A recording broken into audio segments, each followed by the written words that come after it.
xarliq va kulpat nodonlikdan tug'iladi. Ilmga bo'lgan ishtiyoq, olimlarga bo'lgan hurmat qaror topgan davrlar tariximizning eng aziz va nuroniy betlarini ochgan vaqtlar.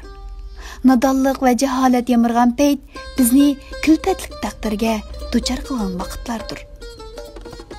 O'tmishning ochiq saboqlarini yakunlash iqtidorini yo'qotgan xalq ro'noq topolmaydi. Tirishchanliksiz toshni yorg'udek urish, vaysash hech narsani o'zgartirolmaydi. Ilim Odam oti bilan Havo anadan boshlangan hayotlik musofasida o'zining ajoyib xosiyati va fazilatini namoyon qilib keldi. Ilim go'yo parovozning beshiga o'xshash yo'qlikdan borliqqa kelgan insoniyatni so'rab olg'a ittirib keldi. Luqman ibn Hakimning o'g'li qilgan nasihati dal ilmning xosiyatini eng jonliq ravishda ifodalab bergan edi. "Ey o'g'lim", deydi u. "Ilm o'rgan. Olimlar bilan ko'proq hamsuhbat bo'l. Ilm xuddi osmondan zamin ahliga tushgan yaxshilik va barakatga homi yomg'irga o'xshaydi. Yomg'ir bilan qoqas yerlar ko'kargandek, ilm bilan o'lik qalblar tiriladi. Qorong'u dillar yuriydi.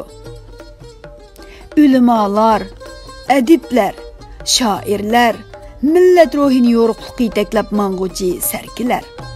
Shunga ularga insonlarni gumrohlikdan hidoyatga boshlovchi payg'ambarlarning varislari degan oliy faxr toj kiydirilgan.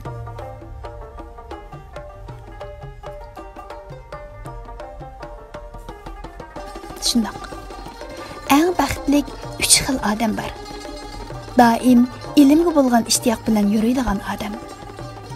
Chidamchan bidnabar odam. Qo'lida bariga qanoat qiladigan odam.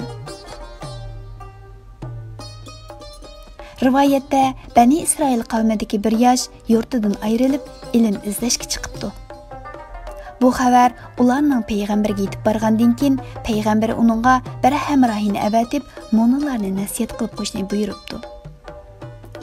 "Ey yosh, men ilgirkilar va keyingilarning ilmini o'z ichiga olgan 3 xil bilim bilan sana nasihat qilaman. Sen yushurin yoki oshkora so'rovlarda o'xshashla Allohdan qo'rqin. Sen tilingni tizginlab, mayli kim bo'lmasin, uning yaxshi tarafini so'zla. Yemak ichmakingga diqqat qil. Halol, pok narsalarni ye." Hasan Basri mundaq deydi: "Adabsiz kishida bilimi bo'lmaydi. Sabrsiz kishida din bo'lmaydi. Taqvolik bo'lmagan kishida Xudoga yaqinlashish layoqati bo'lmaydi."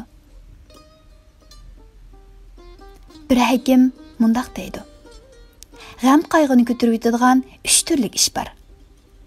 Allohni zikr qilish, do'stini yo'qlash, donolar suhbatiga daxil bo'lish."